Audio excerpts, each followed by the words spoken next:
Welcome to Grandma Has ADHD, the podcast exploring the surprising, challenging, and often overlooked world of ADHD in seniors. I'm your host, Jami Shapiro, the founder of Silver Linings Transitions and an ADHD specialist. Professionally, as a senior move manager for more than 10 years, I've worked intimately with seniors challenged with decluttering and downsizing. Personally, I am the child of two ADHD parents, and I have ADHD. ADHD isn't something that goes away with age. Grandma Has ADHD is here to educate and entertain seniors and those who love them with stories of hope, resilience, and strategies, because it's never too late to understand yourself better and find your tribe. Let's get started with today's episode. Hi, and welcome to the latest episode of Grandma Has ADHD. I am super excited to be joined today by my producer, Justin, and a special guest, Alan P. Brown. So I'm going to bring them both in. So if you guys want to come on, and then Alan, I'm going to read your impressive bio because everyone's already met Justin, assuming that they listened to our first episode. So an ADHD coach and author, Alan P. Brown, creator of the award-winning ADD Crusher, which is trademarked, video program for ADHD teens and adults. Undiagnosed for decades, his untreated ADHD manifested in underachievement, substance abuse, and worse. Once diagnosed, he found it difficult to learn coping strategies from books, which I understand. So he researched his own evidence-based brain hack strategies to fuel a successful advertising career and 2 startups. A featured conference presenter internationally and a TEDx speaker, he's the #1 best-selling author of Zen and the Art of Productivity. Get his ebook, 5 Things We're Doing Every Day That Make Our ADHD Worse, at www.addcrusher.com. You know you're missing the H now, but I know that's a whole story. So that's where we began. We began when it was still just ADD. And that's what people will say. I don't have ADHD, I have ADD. So welcome, Alan. Thank you so much for being here. Great to be here. Thanks for having me. And your bio reads like someone with ADHD. Join the club. Yeah, I love it. Classic, as they say. Yeah. Yeah. I think it's our superpower. So let's go right into it, because we try to keep these episodes short so we keep our ADHD friendly friends engaged. How did you learn that you have ADHD? And give us your story. Sure. So I had no idea I was ADHD through school. I was a mediocre student. Took me 10 years to get a 4-year degree. And I finally got an entry-level job in the advertising business in New York. And about, 3 or so years in, my boss was recently diagnosed with ADHD because his son had been diagnosed, right? And so he's hearing the pattern that's described by the psychiatrist. Hey, I think that might be me too. Sure enough, he was diagnosed. And as my boss was telling me all this, I'm like, well, I think that's me too. And I go to my doctor at the time, Upper East Side of Manhattan, very nice neighborhood, presumably a respectable doctor. And I said, Doc, I think I have ADHD. And he said, Alan, and this is a direct quote, Alan, ADD is a myth created by the media. And now that you're 30 years old, you just need to do more. I think I was 32 at the time. You just need to do more crossword puzzles. That's what he said. And I got really good at the New York Times crossword puzzle. Anyway, fast forward a few years, 1996, actually 97, and I'm now almost 37 years old. And there is a notice in the back page of the Village Voice, I was living in the East Village of New York, that said, support Manhattan ADHD Adult Support Group, tonight's speaker, so-and-so, topic, doctors who get it and doctors who don't. Wow. And I went and I learned that, of course, some doctors don't get it. And so by then I was at a new ad agency, had a new doctor, and I asked my doctor, I said, do you get it? And she said, boy, do I. My 21-year-old son is a classic case. And yes, I think you're ADHD. And that's where it all began. Nice. Well, I have to add to that. Something that we learned from Dr. Nadeau is that only 1 in 5 memory care clinics are even routinely asking the question. I mean, so that's why I wanted to bring it to seniors, because we're realizing we always knew the little boys who had it, right? And then we didn't realize all of these girls who had it until our children, like me, were diagnosed, 7 years ago. And then I didn't even look backwards at the seniors. I was just like dealing with my own ADHD and then putting the pieces together and realizing, hey, my mom has it. And then also starting to look around at all of these senior clients that I've been helping. So, I mean, what would you say? What percentage of the population? I hear, anywhere from 4 to 10. And there's just not enough attention. Yeah, the stats that I've seen are around 10% for kids and around 4 or 5% for adults. But I think the really important stat is something I spoke about. I did a TEDx talk some years ago, actually here in San Diego. And the stat was at the time that 85% of adults, these are adults with ADHD, don't know they have it. And the latest I saw was that that's down to 80%, but still, or rather, it's down to 80%, but still, 80% of the adults with ADHD are walking around there not knowing that they have this disability, this challenge that can be really affecting their life. And of course, in the TED Talk, I went way deeper into the manifestations of undiagnosed ADHD and ADHD, but that's a story for another day.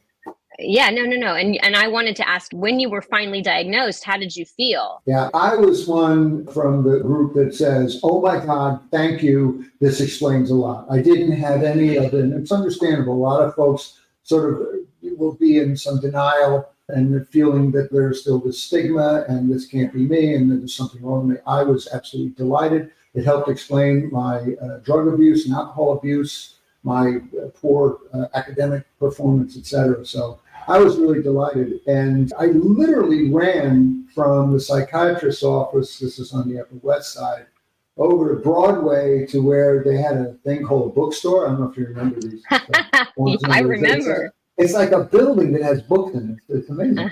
Anyway, I ran over there and I bought a bunch of books. This is back in 97. There were actually a fair number of books about ADHD. And I bought 2 or 3 of them on adult ADHD.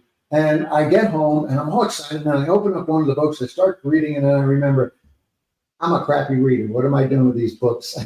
And so anyway, and that sort of segues into why I created AD Culture, which I'll mention later on. But I was like, why are all these books 374 pages and there's no cartoons? It's all text this big. What AD? And I did a little research. 30% of ADDers are dyslexic, and the vast majority of the other 70% have significant reading comprehension issues, like me. So that's why ultimately I created AD Crusher and also became an author, ADHD productivity coach, and also an advocate for those who are undiagnosed. But I was happy to get the diagnosis. It began the huge shift in my life to me being able to pursue my potential.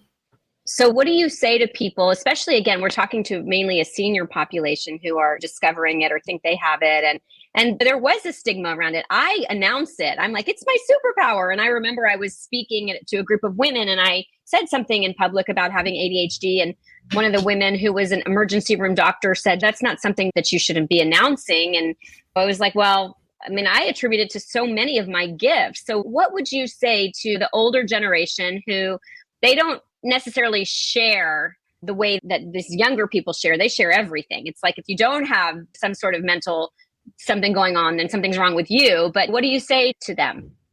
Well, I would say, first of all, and I know we're talking about older folks, but I just want to say for those who are still in the workforce, the best advice from the top people in the biz, like Dr. Manalo, said, you don't have to go and disclose over there. That's another topic. But back to our core audience here.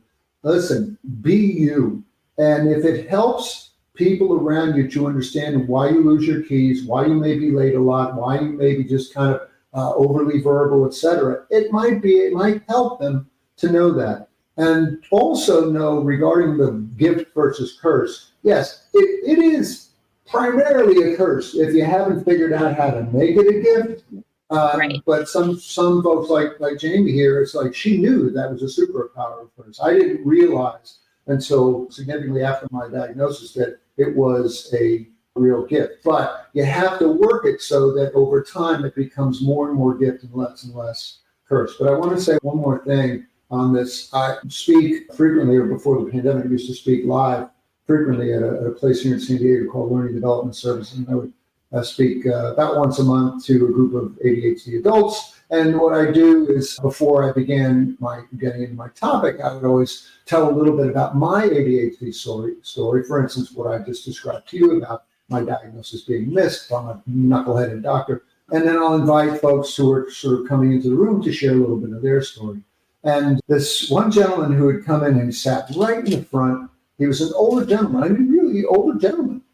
Clearly, he was in his 80s. And he said, I've got something to share. I said, please share. He said, well, I'm 7 years old, and I was diagnosed at 80, and the last 7 years have been the best years of my life. I love it. That's how I ultimately felt about my diagnosis. Did he share why? Yeah, no, I'm trying to remember the details now, but it was just that, first of all, he understood how his brain worked and didn't work. Mm-hmm. He didn't have this burden anymore of thinking that he was broken. He's just differently wired.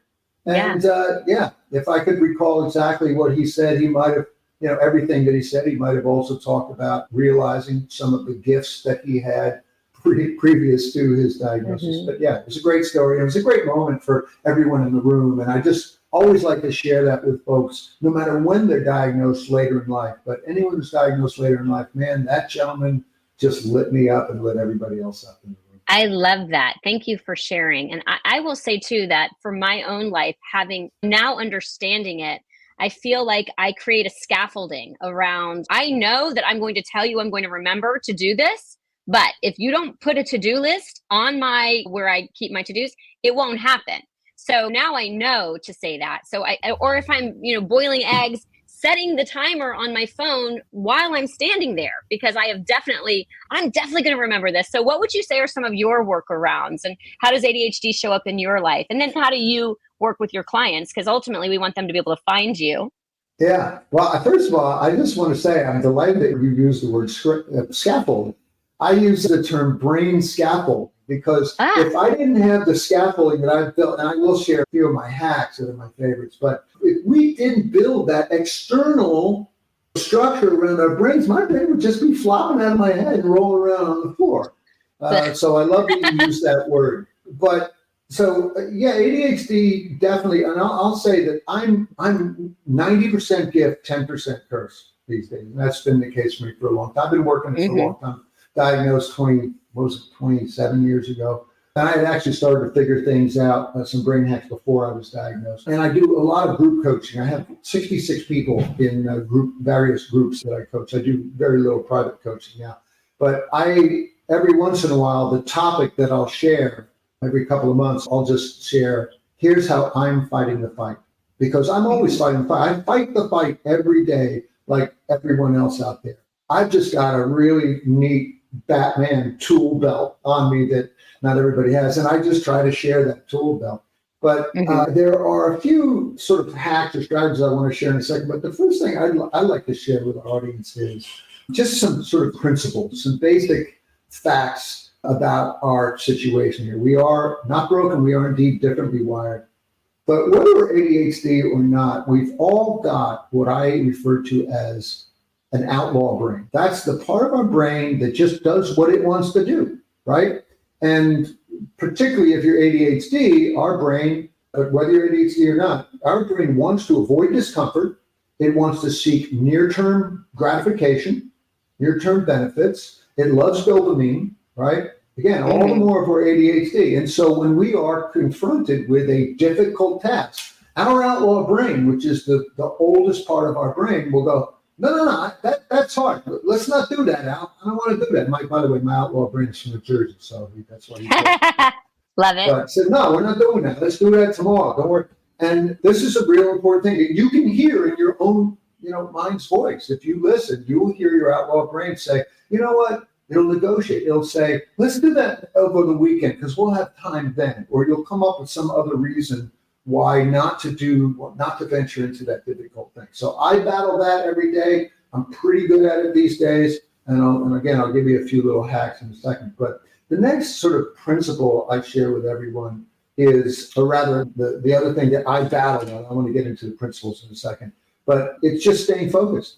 Staying focused. I battle something that Dr. Russell Barkley, I think, first named butt firsting. And that is, I know what I need to work on for the next couple hours or the next hour or whatever. But first, let me just do this. But first, let me just do that. But first, let me just check my texts one more time. Let me just do a few more emails. The butt firsting is a real rough thing that I battle. And in fact, in my planner, I have a little sticky to remind me every morning, no butt firsting. Get I love it. Action. All right. So that's a little thing that I use to fight that battle. And then the other thing that I sort of battle on a regular basis is just keeping overwhelm at bay. And it's mostly a psychological thing. We can have 80,000 things to do, or 8,000, or 800, or 80, or 8, and we can have the same level of overwhelm because it's really driven up here. And so whenever I feel overwhelmed, I try to catch myself and just say, all right, everything's cool. Get a little zen, baby. There's no problem here and now. But I do. Well, I want to share too that we do at Silver Linings Transitions, as move managers and home organizers, I do a lot of talking about organizing prior to the ADHD. And I tell clients to eliminate the word later. Like you make a mess and an ADHD person wants to just leave it, or maybe other people too. They just want to leave it.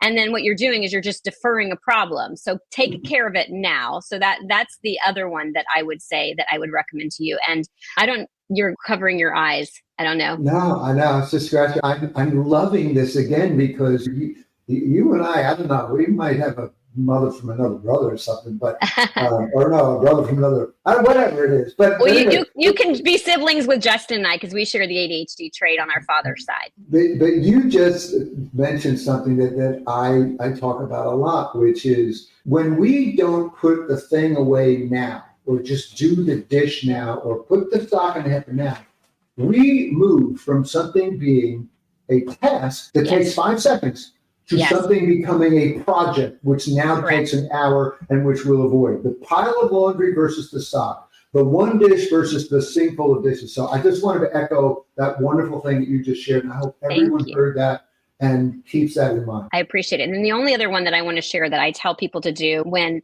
they come to me overwhelmed with how are they going to go through the decluttering, downsizing, right-sizing project, I tell them to do the 10-minute tango, which is you give yourself 1 week. You're nodding again. Give yourself 1 week, 10 minutes a day. You can do anything for 10 minutes. I was listening to another ADHD podcaster. She said 7. I'm sticking with my 10 because 10-minute tango sounds better than 7-minute tango. Yeah. But yeah, I love talking to you. And that's, I have to say, speaking of support, for me, realizing that I have ADHD and then speaking to other people with ADHD, I'm just like, wow, that person, as I think of you, they are amazing. Like, and we're just kindred spirits. Like we just get each other. We can get right into like real conversation. I hate small talk. I never knew that was an ADHD thing. That is like the bane of my existence. I don't want to do it. It drains me and I'm an extrovert. Yeah. I'm sorry? It's exhausting. Yeah. Yes. But like, let's go real, like really get to it. And then I'm like totally, excited and energized and love to find my people. So off track as you would expect in an ADHD interview with an ADHD guest. But so what would you say, how would you say that ADHD shows up in your life now? Like, give me an example of something that I know you said the butt first, and that's the first thing that you look at. So my executive functioning is working and really paying attention to the conversation. Yeah. So yeah, just to sort of recap some of the things, and I mislabeled those things. The first of those was principles, because I do want to share like 3 principles and 3 little hacks. Thank you. Yeah, the procrastination, the watching my outlaw brain, that shows up for me all the time. That challenge of staying focused, and then just keeping my mindset as one of everything's okay now. Yes, there's a lot to do. Yes, you just got this ugly that you have to respond to or whatever, but everything's cool, because when we are not when we're not being cool, everything gets harder and we burn a lot of energy. But I do want to share 3 just general principles that of many. I have a lot of just general principles, but I wanted to give you guys like the top 10. And the first one is, and it's not sexy, but it's the most important. That is something I just call the fundamentals: diet, sleep, and exercise. Right? Mm-hmm. If we are not taking care, if we're eating a bunch of crappy food, right? Processed food, carbs, sugar, if we're fueling our brain with that stuff instead of protein, complex carbs, if we are not getting out and moving, whatever age we're at, whatever amount of movement you can get into your day every day or 3 times a week, if we're not doing that, and if we're not getting 70 hours of sleep, I know as we get older, we tend to need less sleep, but we know if we're getting enough sleep or not. Those 3 things, if they're not getting all, say, 7 out of 10 scores, and you might want to just ask yourself real quick, where am I on each one of those things? And then identify the one that's lowest and say, I'm going to work on getting that. If those things are not at 7 or better, everything else becomes more difficult. Our ADHD gets worse. So that's principle number 1. The next principle that I think is so important for us is screw motivation. Screw motivation. We expect that we need to, other people just go, they just get motivated to go out and exercise. Or they just get motivated to do this difficult thing or whatever, not procrastinate or whatever. Screw motivation. That is hard. What we want to do is try to find ways to make things easier. Make it easier. There's a wonderful little matrix or graph or whatever you want to call it by B.J. Fogg at Stanford University. This is called the Fogg behavioral model. I don't want to bore you. I'm sorry, repeat it again. I had a hard time. The Fogg behavioral model, F-O-G-G, B.J. Fogg at Stanford University. Anyway, just in a nutshell, there are 2 ways to make an action happen. One is to increase your motivation, and another is to make it easier.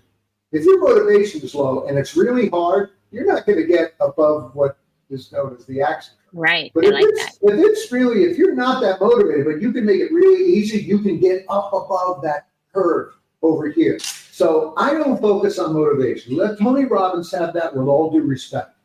I want people to look for things, and I don't ignore motivation. I do teach a little bit about that. But I want folks to be able to succeed by making things easier. So, for example, forget about finishing something. Just go start it with no expectation of any success. Just go start it. But I think most importantly, stop thinking that you are supposed to be able to, like other people, motivate myself into doing this difficult thing. Look for ways to make it easier. And that, again, it's a conversation for another day. And the last principle is what I call imperfect consistency, right? Let's say that you're someone who finally, I want to get my life organized, and maybe you've already started using a planner. And I want to start using a planner, but when I look at my shelf, I see the 8 planners that I've tried to use before, and they're all collecting dust, so why should I bother? It'll never work for me. No, what you want to do is go pick one of those planners back out or order a new one. Mine is the Mona planner. I'm not an affiliate or anything, but my friend and colleague Mona Raglow makes this, and it's the most ADD-friendly planner I've ever found. So you can find it at monaplanner.com, all one word. But anyway, let's say that you start and you get your brand new planner with you and you do it for 4 days in a row. You're like, it's awesome, I'm doing it 4 days in a row. And then you skip for 2 days. And then you get back out for 2 days. And then you get off for 2 months. Your brain will want to say, you see, I can't be consistent with anything, so I'm not going to bother trying. Instead, be imperfect with your consistency. Go back on for 1 more day. And if it's only 1 more day that you get with the plan, fine. But just keep getting back on the pony. So just, again, make sure you're doing your fundamentals. Diet, exercise, and sleep. 2, screw motivation. Look for what's easy. Look for ways to make it easier. And then 3, be okay being imperfect with your consistency. All right. And I hope we have time because I do want to share a few of my favorite ADHD hacks as well. I will. And I just want to also just share with you, of course, we're in sync again, but I tell people perfect is the enemy of done. And I have to tell that to myself all the time. Sometimes I won't get a newsletter out or I won't. I'm like, no. I'm going to do what I tell my clients. Perfect is the enemy of done. Just get it done. So, in so sync. And yes, we definitely have time for some more. And we'll definitely include some of the things that you're sharing in your show, in our show notes as well. But yes, we definitely have time. So please take it away. By the way, I want to put an and on what you just shared. The perfect is the enemy of done. Perfect is also the enemy of starting, right? We think we need to have it all figured out before we start. So until I get it all figured out, I'm not going to start. So I just wanted to tag that on. And we talk the same language. Really. Right. I also say sometimes that we're building the airplane, we're building the wings as we're flying. Very, very common for people with ADHD. Yeah. There's another one, a favorite of mine is someone who spends most of what I do for a living is writing. And you'll forgive that. Maybe you have to bleep this, but go for the shitty first draft. Just go for the crappy first draft. Poop it out of your brain and get it out into a piece of paper. All right. There's no way we're editing curse words. If I didn't have curse words, first of all, it's a sign of intelligence. Did you know that? I heard that, but I heard it was from a guy from Jersey, so I didn't really trust him. And speaking of Jersey, I gotta go. I have to let Justin come in. Go, Justin. No, it's fine. No, yeah, we're not going to edit anything. It's just raw. It's uncut. It's how it is. Oh, good. Yeah. So just be yourself. You're good. You've been yourself. But you know what I mean. But squirrel moment for you, Alan. I love that your inner voice has a Jersey accent. I don't know if you're familiar with Michael Singer, but he has written the book like the Untethered Soul. Okay. Yeah. Okay, the so he's right behind me. It's over here. Of course it is. Anyway, so what he says is, if you thought of that voice as a roommate or a friend, would that person even be your friend? So I love that you also gave him a Jersey accent. So that is perfect. Yes, and yeah. I'm not a fan of Jersey, so I might just have turned off anybody in Jersey. No, I'm kidding. They get a bad rap. It's a beautiful state. I mean, just stick with North Jersey. The food's better. I go to South Jersey. That's really Philadelphia. But anyway, I want to share. Thanks for bringing us back, Alan. I want to share some of my favorite, just 3 really quick, simple things. So the first thing is a morning ritual. Okay, now don't freak out. Morning ritual. Let's call it a pause and plan. Right? And I'm going to start with a pause and say again. Pause and plan. Pause and plan. Right? Morning pause and plan, or morning ritual. I call mine a morning ritual. All right. So the first thing I just want to share here is a quote from Jim Rohn. He's a big personal development, productivity guy. And his quote goes something like, if you don't make your own life plan, chances are you'll fall into someone else's plan. And guess what they have planned for you? Not much. Now, take the word life and insert the word day.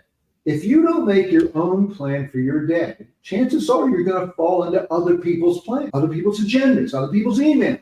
And guess what they have planned for you? Not much, because they certainly don't have in their plan for you to be working on your biggies, your most important thing. So the most important thing we can do with this amazing kooky brain is not dive into our emails first thing in the morning and just get hijacked into whatever. But to just pause. Maybe we do it with our coffee and just go, okay, what's going on today? What do I want to try to get done today? What appointments do I have? Where are there some open blocks for me to maybe do the me work, right? My taxes, or work on that project, or finish sorting my photos, or wherever that is. And then which of those things that I want to work on should I be working on? It's 3 questions. It takes 60 seconds to have a pause and plan, a morning ritual that helps make the difference between I'm just flopping around all day and doing this and doing that, and I get to the end of the day and I say, what? I didn't get that thing done that I wanted to get done because other things happen. Other things happen, yes, but most of the other things that happen because we weren't intentional. We didn't say, no, this is what I'm trying to do today. So that's thing 1. We can come back to it if you want to follow up. But the next thing is, and I alluded to this before, is starting versus finishing. When we think about having to finish a big thing, whether it's, oh my God, I got to do my taxes, I got to finish my taxes, or I got to finish the garage project, or whatever that big thing is, we throw our neurochemistry into holy crap, this sucks mode, where your cortisol goes up, the oxygen to your brain is reduced, a whole bunch of other negative things happen in your body because of stress, because you're just thinking of having to finish something. Because the more uncomfortable we perceive something to be, the more we will actually light up all the little buttons that say, outlaw brain, let's procrastinate on this. No, we can't do it today. Let's do it next week. Let's do it Saturday, etc. So, and this goes right along with the principle of forget about motivating yourself to go do that big project. Let's just make it easy. So what I do, and again, because I write most of the time, I write every morning, when there's something that's really tricky that I'm really not motivated to do, I just start. And here's how easy I make it to start. I start tiny anywhere. Start tiny anywhere. If there's one thing you take away from this conversation with regards to procrastination, just start tiny anywhere. So I start by opening my laptop. Of course, I got my protein and my decaf coffee and my water, right? But I open my laptop, I go to the document where I'm supposed to be writing, and I go to that section of the document where I had left off or where I'm supposed to begin. And that's it. If that's the only thing I do, I win, because I just did the opposite of procrastinating. I just started. Now, what happens when I'm in the document? Oh, all right. I'll put my fingers on the keyboard and I'll type a little bit. And then once you're in it, you go, you know what? I kind of like writing. It's hard as hell, but I kind of like it. And that can go for the garage project or your tactical work. So just start with no expectation of finishing. You'll take a lot of stress out of your brain, and you'll be allowing oxygen to your brain instead of cortisol cutting it off, so that you can actually do that work, mental work. All right. Last thing, and this may be my favorite sort of general thing about the way we regard ourselves, the way we need to talk to ourselves, is something I call embrace your pace. Now, I was an advertising exec for 20 some years, and that really was a job of writing. You're mostly writing. You're writing complicated emails, strategy papers, this, that, and the other thing. And writing is so difficult for me. It still is very difficult, but it's very rewarding, and I love doing it. But I always was the slowest guy, again, especially before I was diagnosed, but even well after. And I would just, I remember I was always at like at Starbucks at like 11 at night going, why am I here? Or I'd be at the office at 8 p.m. on a Saturday. Why am I so slow at writing this stuff? And one thing that I realized about, 10, 15 years ago, it was probably 15, 20 years ago, I realized, all my grumbling over the last 20 whatever years really hasn't made me any faster. In fact, it's just increased my stress. It reinforced my notion that I suck at writing or that I'm slow. And I thought, after all these years, has it occurred to you that that's your pace? Why don't you embrace your pace? And now for the last, 10, 15 years, I have to do the math on that sometime, but I don't think about how slow I am. Yeah, it occurs to me, man, sure, I thought it was going to take it 30 minutes, but now here I am and, 90 minutes in. Well, fine. Don't beat yourself up. Just embrace your pace. Alan, this is how you've always worked. And guess what happens when you embrace your pace? When you stop beating yourself up, getting like, why am I so slow cleaning this up? Or why am I so slow doing my taxes? Or why am I so slow on anything? You find that you can get it done faster because you're now not burning energy on that. And you're just going, hey, let's just do this. However long it takes, that's how long it's going to take. Because that's how I've been doing it my whole life. Nice. That's how I have to be a slightly faster writer. Of course, we're mirroring again. I always say what you resist persists. So just lean in. You have been amazing. First of all, we're going to have it in the show notes, but for people who are listening on the podcast, how can they find you and who should find you? Who should find me? Anybody who's battling with ADHD, productivity. I do group coaching. I also coach coaches.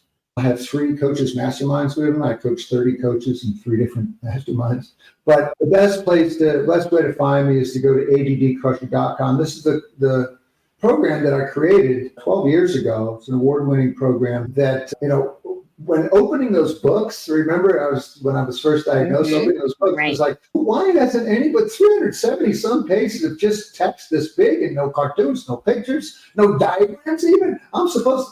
So I thought, why didn't somebody create like a sort of interactive, animated, interesting way to teach these strategies? So ADD Crusher is a video and audio program. It's a virtual coach that teaches 10 simple ways, I call them, or strategies to crush your ADHD. And yes, when we started 12 years ago, it was really ADD was the term. So a lot of people say, it should be ADHD Crusher, but too late now, the logo's done. All right.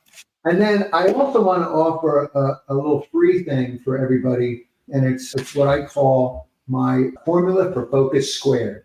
And these are 5 keys for more focus, even without meds. These are the things that I rely on, whether I've got meds or use meds or not. And by the way, I have the same prescription I've had since I was 27. I'm 63 now. Wow. Right? So it's 26 years, almost 27 years. All right. So I use less and less of my meds every year because I'm just doing more of, you've heard this one, pills don't teach skills. And I'm a big fan of what the medication has done for me to fire up my brain when I need it to get it fired up. But this formula for focus, 5 keys for more focus, even without meds, you can find at addcrusher.com/focus. addcrusher.com/focus. You can also find it on the homepage there. Go check that out. You'll see that I'm, of course, talking about the fundamentals that I mentioned, but then a few other really important hacks that can help you just be more focused with or without your meds. Wow, this has been amazing. I always like to end the show with my motto. I'm sure it's owned by someone else, but I just like it because it just makes sense, is to make the rest of your life the best of your life. Just like that 87-year-old man who said that. I was just thinking about him. Yeah. Yeah. So parting words for making the rest of your life the best of your life. Yeah. Think about that 87-year-old man. I couldn't have ended on a better note. This guy was just so lit up, and I invite everyone out there. And by the way, I just want to say what a brilliant thing this is you're doing with this podcast. Grandma Has ADHD. This is so needed, so timely, and I think you're going to help a lot of people. So thank you. I appreciate that. That's my intention. It's the world's colliding with all the seniors I've been helping as a senior move manager and my own ADHD journey. And I look forward to getting together. I'd love to take you for lunch since we're both in San Diego. And it's been amazing. I've learned so much from our talk, but also just how in sync we are, which is amazing. Thank you so much, Alan. Do you always Alan P. Brown or Alan Brown? Alan P. Brown. Alan P. Brown. All right. Thanks so much. Take care. If you are listening to this podcast, there's a good chance you or a loved one is feeling overwhelmed by the challenges of ADHD or disorganization. Since those of us with ADHD tend to struggle with where to begin big projects like moving or home organizing, the Silver Linings Transitions team can guide you through the process, breaking tasks down into manageable steps or handling every detail. There's a reason our team carries magic wands when we work with our clients. We can pack and move your entire home, and you won't have to miss a day of work or touch a single box. We also provide home organizing and storage sort-outs with an understanding of ADHD. If you have a home to sell, we can provide you free or discounted services when we refer you to one of our realtor partners through our realtor referral program. Visit our website at www.silverliningstransitions.com or call us at 760-522-1624 to learn more about how we can help you make your move or home organizational project magical. The opinions expressed on Grandma Has ADHD podcast are those of our guests and hosts and are intended for informational and entertainment purposes only. This podcast does not provide medical advice, diagnosis, or treatment. The content discussed in this episode is not a substitute for professional medical advice, diagnosis, or treatment. Always seek the advice of your physician, mental health professional, or other qualified health provider with any questions you may have regarding a medical condition or mental health concern. Never disregard professional medical advice or delay in seeking it because of something you have heard on this podcast. If you think you may have a medical emergency, call your doctor or emergency services immediately. The host, guests, and producers of Grandma Has ADHD do not assume any liability for the content of this podcast. Listen at your own discretion.